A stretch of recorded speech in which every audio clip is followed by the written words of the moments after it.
Wakaro te rā taputau purua iho te rangi ti, hore te rangi waruhia ki a mātou koe ki te kete ata, ne homai hei tohu moto na matu i te rangi. Tā tai tia rā ti whai a ki runga rā ki a matariki ki a tutahi ki a rehua ki a takurua ki a tautoru. Ki a whanui ki a puanga ki a pautu, te rangi ki a marere o tonga ki a tari ao ki a whakahunuku ki a whakahurangi. Ki a kōpū ki a pare ārau ki a taumatakuku ki a te kokota ki a viti kaupeka ki a mari ao. Ki a hotu i te hirangi ki a pia wai ki a o tamara kau ki no vetu tapu o te tau. Ringi hia i teke teko te ika nui o te rangi ka ngaro ki runga rāti he Māori ora. Manawa mai e te putanga o matariki, manawa mai e te ariki o te rangi, manawa mai e te mātahi o te tau.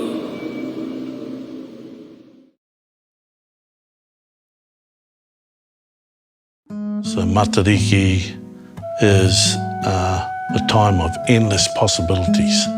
In Matariki, you look to what's going to happen, for the next year. So it's just all about self-reflection and making sure you're okay and others are okay. For Matariki this year, we'll probably be spending it with our family. We'll get together and cook and probably eat together. We'll call home to Fiji to talk to our family there. Looking forward to making rongoa and actually giving it out to my whānau. As kind of care packs as well around that time. It's just beautiful to see others though that are non-Māori, like really embracing it and turning, kind of understanding the importance of it in our culture and also for our planet, for Papatūānuku, it's our time for cultivating and everything. There's so much about Matariki that's just beautiful.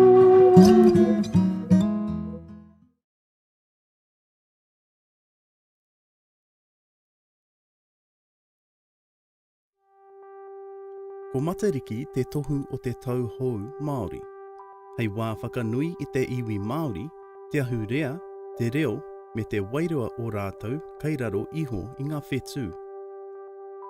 E maha ngā kōrero o te ahunga o ngā whetū. E kōrero tia nei e o tātou kaumātua. Hei āwhina i a tātou kia maumaharatia ngā taonga o kuima o koromā. A kia mātau ai me pēhea o tātou nohonga i ēnei rā. Kua uti te whakawehea o ngā atua o tua whakarere, arā arangi nui raua ko Papatūānuku. Ka puku te rai o tāwhiri mātia, ka rongo hia tōna riri i runga ake i ngā kapua. Nā tōna riri ki te wehenga o ōna mātua ka muramura, a ka tī karohia ōna whatu mai i o raua kape. Ka hoka atu raua ki runga ki te rangi, a i tua atu hei ka hui whetū. Mai i wainga rahi i te painga kore o tua rangi, e noho nei ngā tamāhine e ono me tō rātou whaia a Matariki. Ko tupu ānuku, ko tupu ārangi, ko waiti, ko waitā, ko waipuna ārangi, ko ururangi. Ka noho tahi ēnei wahine ki te whakamahi i o rātou mana, hei āwhina i a tamanui te rā, kua whakangoi kore tia nei i tōna hokinga ki te tonga, hei tohu mo te mutunga o te takurua. Ko te wā o Matariki, te wā kia whakaro ake ai tātou, kei whia o tātou tūranga, a ko waihoki tātou i roto i tēnei wā tonu. Ka tō haina a tātou kōrero me nā mōhiotanga hei tohu mō a tātou tipuranga ake. A hei āwhina hoki i a tātou i roto i te wā whānautanga anō nei. Whakahauanga hoki.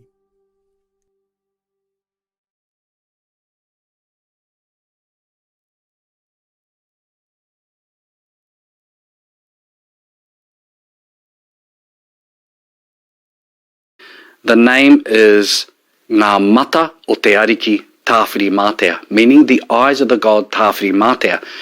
where he pulled his eyes out and crushed them in his hands and threw them to the sky, and they stuck to his father's chest. And the name, quite often we do this, all peoples do this, and Māori do this, we truncate names and we shorten names, and they become Matariki, the eyes of the god or the eyes of the chief, which is again becomes shortened to Matariki. There are places in Aotearoa where they still talk about Matariki being the name of the cluster. One of the common narratives that has appeared has been the idea that Matariki is little eyes. Now, in many, many years of research, I'm yet to find any scrap of evidence that supports the notion that the name of the cluster is little eyes. Māori don't name anything without it having a narrative or a meaning behind the name. Landmarks, mountains, rivers, locations, villages, even people, there is a purpose as to why they will have a name.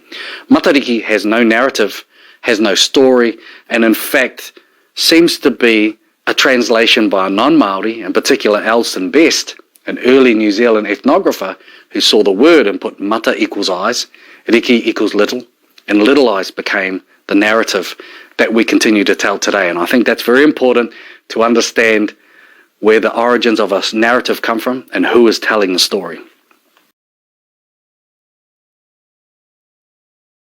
I think one thing that people could do to celebrate Matariki is just to be themselves. I think spending time with the family and learning more about it, because I think every year I've learned something new about Matariki. For people who are celebrating for the first time, just something simple like getting together with friends or family, sharing a meal, food, maybe looking out at the stars. This Matariki, I'm looking forward to eating food. What kind of colour do you like for Matariki? Fruit kebabs? Be wise. Potatoes? Matariki is for all New Zealanders. Share food and share our love, enjoying each other and acknowledging our friends and our families and living well.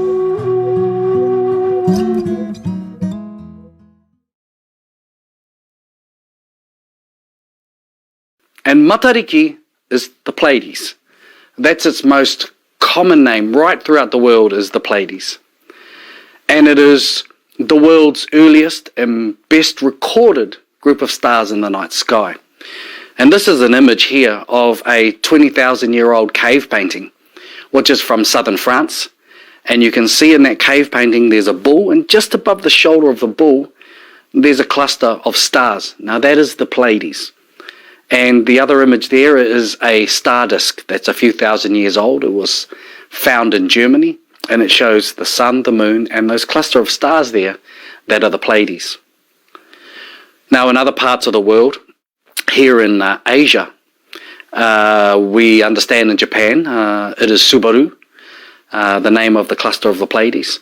It's also in China, the earliest astronomical record, again a few thousand years old, refers to the blossom stars, and the Pleiades are the blossom stars. In Europe, there are a number of interpretations. The Vikings called it Freya's hens or Freya's chicks, and there we see an image of Freya with her children being drawn across the night sky in a chariot pulled by two cats. I'm not too sure what that's about, but that's the one European version. Also, its observation in the morning sky would coincide with the lighting of fires and dancing around a pole during the month of May, which is the origins of the Maypole festival. In the Middle East, it had a number of connections, again, to bovines or cows. Mula was called in other parts of the Middle East. The Egyptians knew it as Nit or Neith, which was associated with fertility and has a connection to cows. In the Americas, in South America in particular, it was the head of this massive cosmic snake.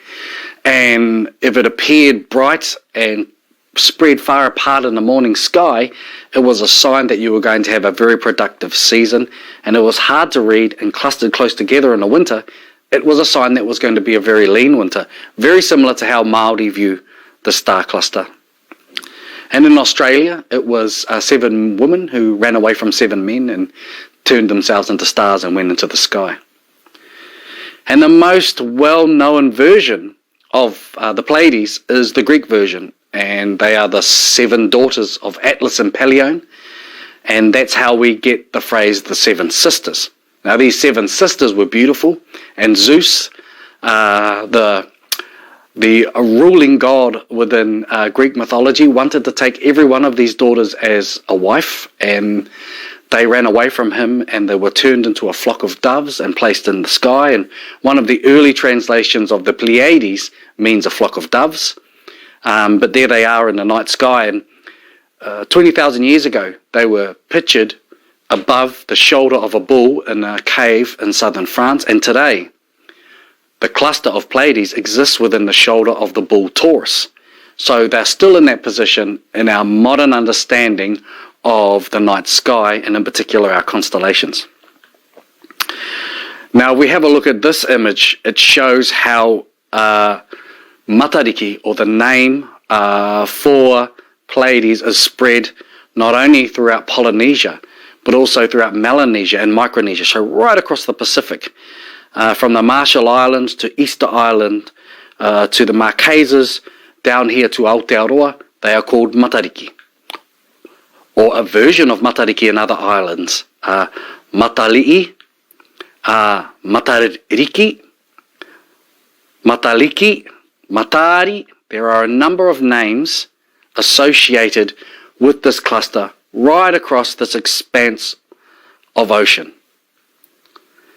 And here we have the names, the 9 names within the cluster of Matariki, or in the cluster of Pleiades, as were recorded and marked by the Greeks. Now, we don't see Matariki in this fashion here in Aotearoa. We see it turned up the other way. And this is one of the important parts of Matariki, in a way that every year we seem to take photos of a northern hemisphere image of the star cluster and put it up in terms of our celebrations or to promote Matariki, and quite often it's upside down. So we won't see it like this. We'll actually see it this way around. And here are the 9 names that I have within my cluster of Matariki. Now, not all tribes have 9 names. And I think it's important to realise that the version of Matariki that I am telling you and talking to you about today is the version that I understand through my own research and knowledge that was handed down to me. It is not the only version. And Matariki is not the only star that marks the new year. And I think that's really important. Other tribes use other markers to identify the new year. Puanga in particular, or Rigel. Others look to the setting of Rehua while Puanga is rising. Others looked even to Atutahi or Canopus to mark when they begin their New Year celebrations. So there are regional and tribal differences, even with the narratives of the origins of the name, even how many stars in the cluster. So this is Rangi's version that I'm giving you today, based on how I understand the system to work and my knowledge base. And I want to make that very clear, that I think it's important that while we look to celebrate Matariki and the Māori New Year, we also look to encompass all of the regional and diverse and richness that exists within our different tribal versions of Matariki and of the New Year.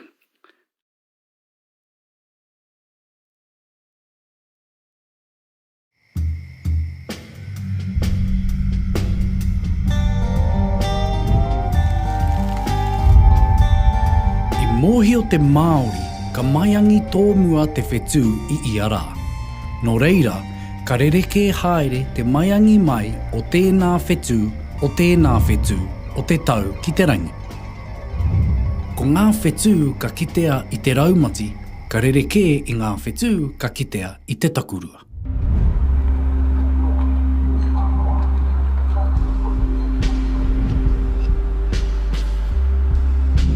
E ai ki te ao pūtai ao Pākehā, ka whā mineti te maiangi tōmua o te whetū I Iarangi. Ka pēnei nā te āmiotanga o te ao I te rā, ka rereke te nōhanga o te ao I tana āmiotanga, ka rereke te tirohanga ki ngā whetū. Engari, mai te whenua ka kite te tangata i tēnā whetū o te tau, i tēnā whetū o te tau, e maiangi haere ana, e tō haere ana i te tū āpai. Hāngai ai tā te Māori mātai atu ki te whetū me te aranga o te rā, hei whakatau i ngā kaupeko o te tau, hei whakamoe i te tau. Hei tauirāke, ko te rewanga āmaru o takurua, hei tohu ki te Māori, kua tai ki te takurua. Koinei i takurua ai tēnei kaupeka o te tau.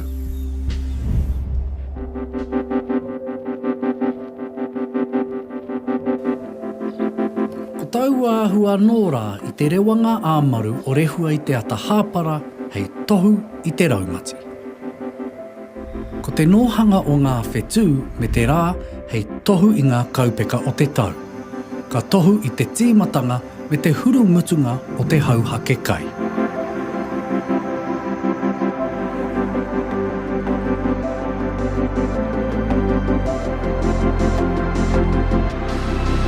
Ka arahi ngā whetū me te rā i te iwi ki te kōkiri i ngā mahi e tika ana. Mai te takahi te whenua, ki te mahi kai, ki te hika, tai rā anō ki te pakanga. I whai wāhi nui mai ngā whetū o te tau, ki te whakatau i ngā kaupeka o te tau, ki te whakamoe tau.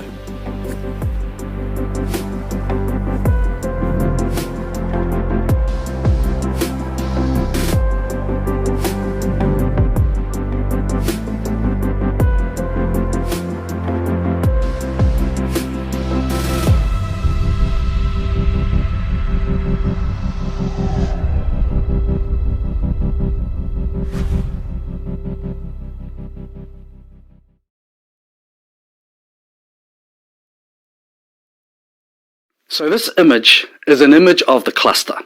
Here you can see the 9 stars narrative come from and who is telling the story.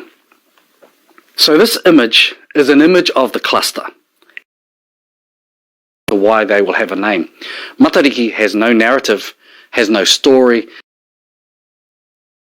and in fact seems to be a translation by a non-Māori, in particular Alston Best, an early New Zealand ethnographer who saw the word and put mata equals eyes, riki equals little, and little eyes became the narrative that we continue to tell today. And I think that's very important to understand where the origins of a narrative come from and who is telling the story. So this image is an image of the cluster. Here you can see the 9 stars and an artistic interpretation of what they look like or how Māori perceive the stars to be. There is the mother or the central star within Matariki, which is the name, also holds the name Matariki, and around her are her 8 children. Now each and every one of these children brings a bounty or brings something that is important to us as Māori or us here in Aotearoa that makes our world function. So Matariki is the mother, her husband or her partner is Rehua, which is the great star Antares within Scorpius, and they have 8 children, and like I said before, every one of them brings a bounty or is the holder of some particular element that makes up our world or makes our world function. And I'm going to go through each and every one of these stars just to give you an overview of the star itself within the cluster and the role it plays. So the eldest star within the cluster is Pōhutukawa. Now this is a star that's connected to the dead of the year and carries our dead across the night sky, night after night, month after month. I'll come back to Pōhutukawa. The next star is Tipu Ānuku. Tipu means to grow, Ānuku in the ground. And this is a star that's connected to all of the bounty or all of the vegetables that we grow in our gardens. Everything that comes out of the soil has an association to Tipu Ānuku. Next is Tipu Ārangi, means to grow in the sky. And this has a strong connection to all of the birds that we traditionally harvested and ate throughout the year, and also everything that grows above our heads. Waiti is fresh water, and Waiti is the star that will let you know how healthy and your rivers and streams are going to be for the impending year, whether or not there'll be lots of eels, freshwater crayfish and freshwater fish that were caught and harvested throughout the year. And the star that's closely associated to Waiti is Waitā. Waitā means salt water, and is the star that has a strong association to all of the creatures that are harvested out of the ocean. The next star is Waipunarangi. Waipunarangi means the water that pools in the sky, and this is a star that's associated to the rains of the year. And right beside Waipunarangi is Ururangi. Ururangi is connected to the winds, and will let you know how strong the winds are going to be in the impending year. And the last star in the cluster is Hiwei Te Rangi. Hiwei Te Rangi is the star upon which Māori believed would help their wishes come true. So during the rising of Matariki in the correct time, Māori would send their wishes into the sky to Hiwei Te Rangi in particular, in the hope that they would. Now, if you're looking at this picture here, this image has the stars in particular positions. Now, it's not random. There is actually a reason as to why they are there. Matariki is in the centre. Her role is well-being and health. So she's associated to well-being and health throughout the year. She holds the cluster in place. She is said to be the kaiwhakahaere, or the conductor of the cluster, that guides the cluster across the night sky. Pōhutukawa as the next star. We've talked about Pōhutukawa. We'll come back to Pōhutukawa. You see Tipuanuku and Tipuarangi, female and male. Food from the earth and food from above. They are located beside Matariki. The reason Rangi is above Nuku is because Rangi is always above Papa Tuanuku. And those two stars are connected to food, so there's no tapu in that part of the cluster, and they're male and female, so there's balance. There you see Waiti and Waitā. Waiti freshwater, Waitā saltwater. The reason she is above him is because freshwater always flows down to salt water. They are connected to food, so there's no tapu in that part of the cluster. Above all of the stars is Waipunarangi and Ururangi, rain and wind, male, female, so there's balance again. Why are they above everything else? Because rain and wind comes from above everything else. Now those 6 stars are connected to all of the elements, in particular our environmental elements that impact upon our well-being, where Matariki is centred right in the middle. So there's our major food, places that we get our food and sustenance from, the earth, the sky, in particular the trees or the forest, fresh water and salt water, and also the weather indicators that have a massive impact on our livelihoods and our lives. Then there are the final 2 stars, the eldest, Pōhutukawa, and the youngest, Hiwei Te Rangi. Pōhutukawa's death, Hiwei Te Rangi is life. One is the old year, one is the new year, one is the end of a cycle, one is the beginning of a cycle.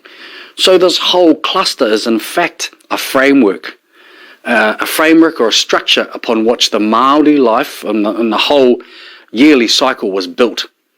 And it was so important, that structure and that framework, that Māori would acknowledge the appearance of Matariki at the right time of the year to signify the beginning of the new year and the end of one year and what had happened in the past, and then moving into a new year with all its promise, all its hope, and all the goodness that the impending season would bring.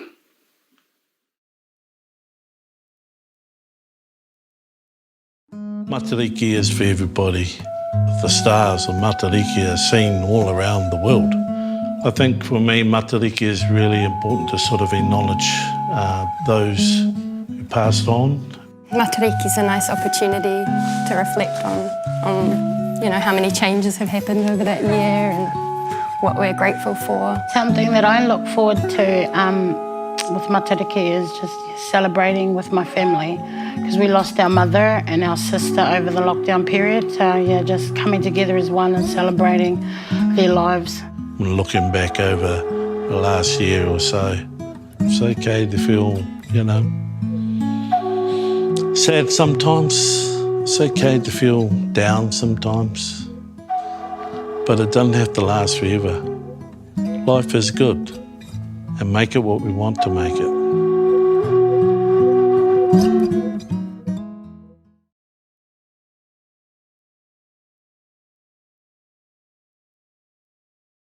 Now I want to come back to talk about Pōhutukawa, or the star that guides our dead across the night sky, night after night, month after month. And here in this image you'll see Matariki sitting at the front of this massive canoe. Tautoru is there at the back of the canoe. This canoe is called Te Waka Orangi. This canoe is captained by a man called Taramainuku, who is the owner of this massive cosmic net. And Taramainuku is said to be in the sky for 11 months of the year. So for most of the year, you'll see this constellation in the sky. Now when the sun sets, Taramainuku drops his net to the earth and trawls for all of the souls of the people that have died during that day. And as the sun rises, he hauls them up to the sky and takes the spirits of the people that have died and hangs them off the back of the canoe in a place called Te Hao Orua. Now you can see on that image, there they are hanging like the feathers dangling down from the back of the canoe. And the spirits of people hang there night after night, month after month throughout the year. Now in the month of Haratua, which is about May, June, that canoe actually sets into the western sky. Matariki sets with the sun, taking our departed or the spirits to the underworld to be prepared. And so that's actually in the lunar phase of Tangaroa, when the sun is setting next to Matariki. Those our dead of the year actually go to the underworld to be prepared, and we wait for a month while Matariki is not visible for this waka to appear again on the eastern horizon before the sun rises in the correct lunar phase of Tangaroa. And it's at that moment that we understand that Taramainuku collects the dead off the back of the canoe and casts them, their spirits, into the sky to become stars against the chest of Ranginui for eternity. And so the stars are often understood to be our ancestors above us at all times, and we're always connected to them. Honour and acknowledge the environment, and you feed it. And so this period is called Te Mātahi o Te Tau, or the Māori New Year. And in this image you can see the bright thing up the top, that's actually the moon. That's the correct lunar phase of Tangaroa. Straight below the moon there are two stars. That is Pipiri, so I know I'm in the right month. The moon gives me day, the stars give me month. I can see the sun's rising there, so that gives me season. And I can see that canoe rising early in the morning, and I know that's the moment when Māori believe that their dead of the year are being farewelled and becoming stars in the night sky. And it also begins the ceremony, and the ceremony is called Whangai Te Hautapu.